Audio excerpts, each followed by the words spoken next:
Les amis, petite vidéo assez exceptionnelle puisque c'est la première fois que j'enregistre pas chez moi, pas dans ma chambre, dans la rue comme vous le voyez en train de rentrer chez moi. J'étais dehors cet après-midi mais bien sûr je scrutais les notifications d'évolution sur le dossier de Nuno Mendes qui à l'heure où j'enregistre cette vidéo, selon Fabrizio Romano, Loïc Tanzi et Santi Aouna pour ne citer que, est bouclé. Il sera parisien dans les toutes dernières heures de ce mercato absolument fantastique, imprévisible puisqu'hier soir, qui l'eût cru ? Qui aurait pu prédire l'arrivée de Nuno Mendes au PSG? Selon certaines sources, il était prévu à la base que le deal se fasse en janvier, ou du moins que le PSG le tente en janvier lors du mercato hivernal.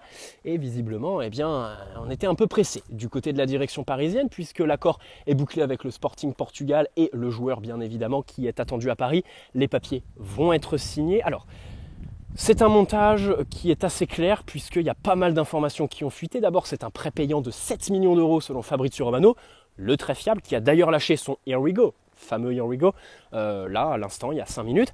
Et selon Loïc Tanzi, donc l'option d'achat s'élève entre 40 et 50 millions d'euros. Fabrizio Romano qui est un peu plus précis puisqu'il dit qu'elle est de 40 millions d'euros. Et Santi Aouna pour Foot Mercato qui apporte une autre précision, cette option d'achat serait obligatoire. Donc prêt payant de 7 millions d'euros, plus une option d'achat qui se situerait entre 40 et 50 millions d'euros. Donc on va dire pour une cinquantaine de millions d'euros, tu signes le latéral gauche portugais de 19 ans dans les tout derniers instants du mercato. À la base, Manchester United et Manchester City étaient sur le coup. Manchester United, ça s'est vite refroidi. Manchester City ne voulait pas payer 40 millions d'euros pour Nuno Mendes et au final, c'est le PSG qui le fera. D'ailleurs, on a le luxe jusqu'à ce soir minuit de dire que notre mercato nous a coûté que 60 millions d'euros hors bonus. Allez, on va arrondir à 67 puisque c'est un prêt payant. Mais les 40 millions d'euros arriveront évidemment sur une autre année. Bref, on ne va pas parler de comptabilité, on va aussi revenir sur ce poste d'arrière gauche au PSG puisque c'était une des 3 priorités, on le rappelle, avant ce mercato. Le PSG qui avait ciblé un renfort conséquent à droite en la personne d'Achraf Hakimi.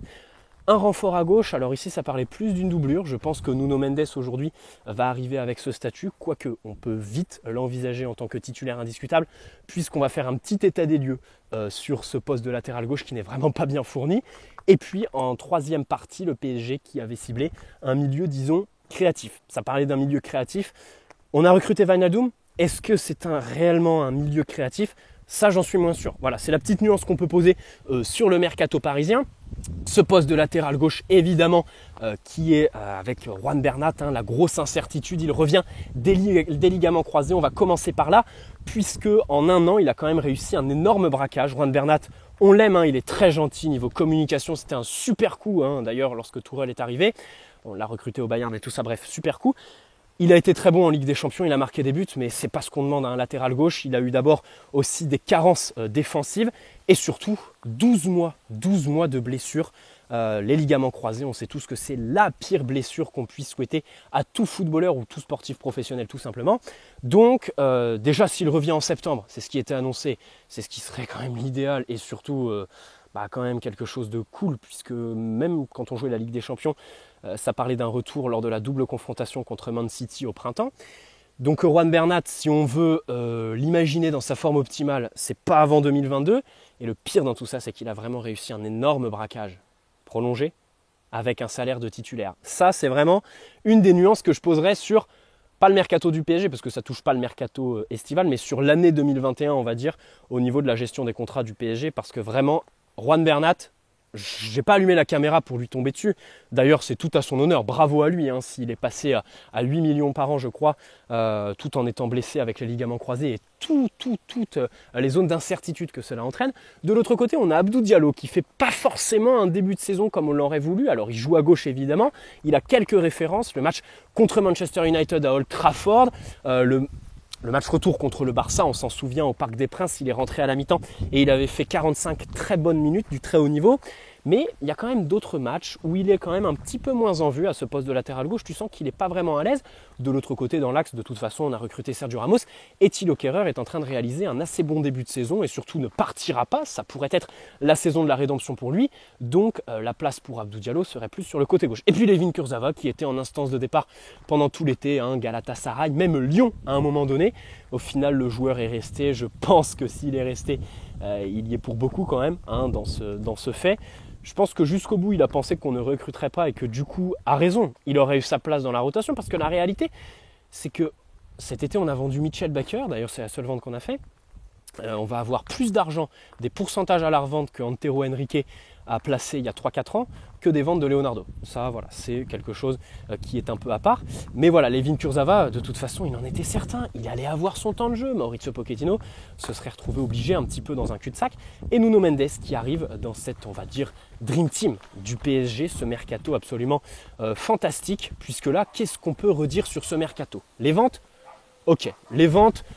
Au niveau de l'équilibre de l'effectif et tout ça, ok, pas de problème. Au niveau de l'équilibre de la masse salariale, là, on veut l'entendre. Par contre, vendre pour faire de l'argent, QSI, ils en ont rien à foutre. Hein, sinon, ils auraient accepté de suite les 170 millions d'euros du Real Madrid pour Kylian Mbappé. On connaît tous la puissance financière de l'émir du Qatar et évidemment du fonds d'investissement du PSG. Donc voilà, pour moi, la seule chose qu'on pourrait éventuellement reprocher sur ce mercato, qui reste quand même pas loin de frôler la perfection, c'est le recrutement d'un véritable milieu créatif. Comme je le disais au début de la vidéo, un vrai milieu créatif. Alors évidemment qu'on a eu le dossier Paul Pogba qui a été avancé, ensuite bien refroidi par l'arrivée de Lionel Messi, le dossier Camavinga, et au final on recrute Wijnaldum qui ne fait pas forcément les débuts rêvés et qui surtout en termes de profil, en fait, c'est pas une question de forme. C'est pas ses débuts qui m'inquiètent moi.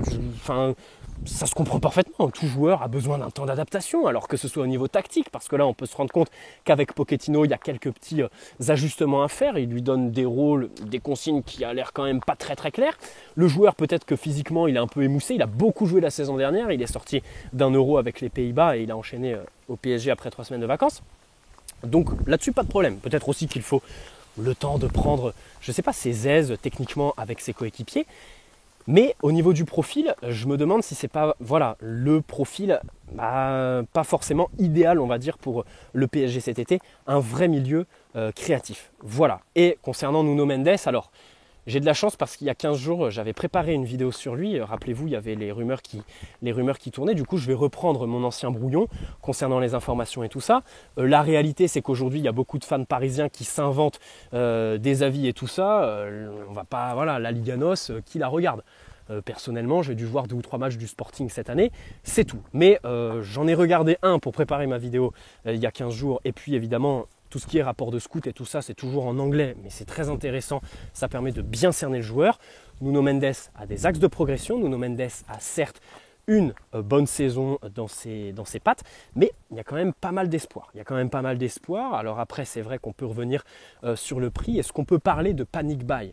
Je pense qu'à tête reposée, on pourra tirer des conclusions, mais dans tous les cas, le PSG qui recrute un véritable espoir qui est très très bon. Alors pour repiquer dans l'axe par exemple, ça on le voit beaucoup sur les vidéos assez trompeuses quand même, des skills, les fameux skills sur YouTube. Et on va aussi noter quand même sa petite puissance, on va dire, relative parce qu'il a 19 ans, en 1 contre 1, et puis son incroyable volume de jeu caractérisé par son coffre à 19 ans qui est assez exceptionnel, qui lui permet d'enchaîner les courses, qu'elles soient offensives en termes de disponibilité pour attaquer la profondeur par exemple, c'est un registre qu'il apprécie. Dribbler aussi, il est très bon dans cet exercice. Et défensivement, voilà, c'est la première de ses caractéristiques, il se replie assez rapidement avec vivacité et explosivité. Maintenant, au niveau de ses errances, bien évidemment qu'elles sont défensives avant d'être offensives, et il y a beaucoup de ressemblance avec Achraf Hakimi. D'abord parce que les deux sont meilleurs et plus à l'aise en tant que piston plutôt qu'en tant que latéral droit et gauche à proprement dit. Et puis parce qu'avec les deux, vous allez voir qu'on va se retrouver avec des scènes assez similaires, dans la mesure où ils se projettent beaucoup avec pas mal d'explosivité, qu'ils ont du mal à gérer dans leur dos, la lecture du jeu bien évidemment, la gestion de la profondeur, les deux peinent, c'est leur premier gros défaut. Et puis bien sûr, ils laissent des espaces derrière eux.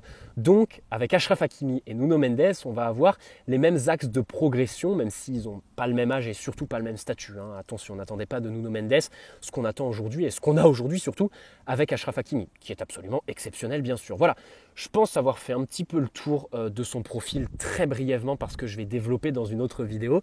Je trouvais cool le fait d'enregistrer une vidéo. Je voulais voir aussi moi comment j'étais capable d'enregistrer dans la rue avec tout ce qu'il y a autour et tout ça. J'espère que je m'en suis bien tiré, qu'elle vous aura plu. N'hésitez pas à poser un like si c'est le cas. Je vais continuer, je suis encore à une demi-heure de marche de chez moi. Du coup, ça va me permettre de faire le montage là-bas. En plus, on a des invités ce soir. C'est pour ça aussi que j'ai allumé la caméra en rentrant, parce que sinon, je n'aurais pas eu le temps de le faire ce soir. Et déjà que la semaine dernière, ça me saoulait de ne pas faire de vidéo sur Mbappé. Je voulais quand même faire une petite vidéo, vous donner mon petit avis comme ça, pêle-mêle, comme dirait Julien Cazard, sur Nuno Mendes. qui sera parisien normalement si tout va bien, sauf retournement de situation, quand vous regarderez cette vidéo demain matin. Allez, disons ça. Très bonne soirée à tous. Allez Paris, vive Nuno Mendes, vive Leonardo, vive ce mercato absolument incroyable. On va revenir dans d'autres vidéos bien sûr. Ciao.